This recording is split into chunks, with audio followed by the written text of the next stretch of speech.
mi ha detto, dice, per sempre no, che cosa farmene? Ah, per sempre per non sempre, ha che cosa farsi. no, che cosa farmene? No.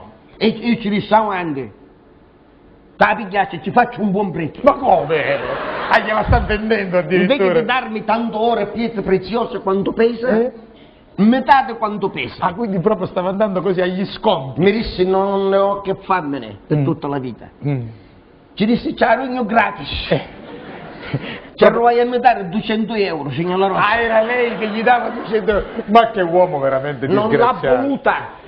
Disse scusi, ma lei perché la vuole per 1 o 2 giorni e del resto non sa che farmene?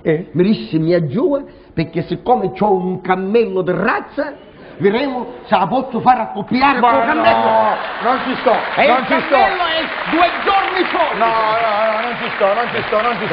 Non è giusto così. Così non è giusto però.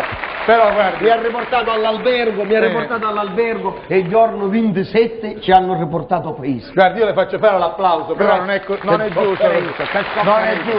Che sofferenza. Io mi stavo quasi, come le ho detto, immedesimando in questa storia. Ci sono tragica. persone là sopra. Ci sono persone anche là sopra. Li salutiamo. Salutiamo tutti, buonasera a voi, buon divertimento anche a voi. A voi che siete là sopra. Che c'è? Se il signor La Rosa lo vedete tanto. Non è perché siete lontani, No. è perché è tanto.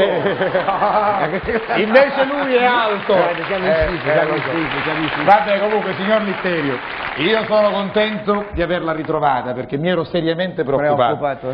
Però mi dispiace che lei abbia passato un Natale così disgraziato. Triste. Ma anche il Capodanno è stato triste. Allora, siccome noi non possiamo digerire 2 tragedie una dopo l'altra, adesso mi fermo con la pubblicità. Sì.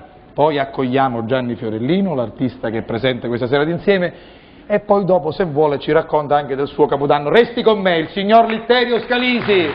Resta qua, Sa perché resta qua? Intanto perché arriva la nostra Piera,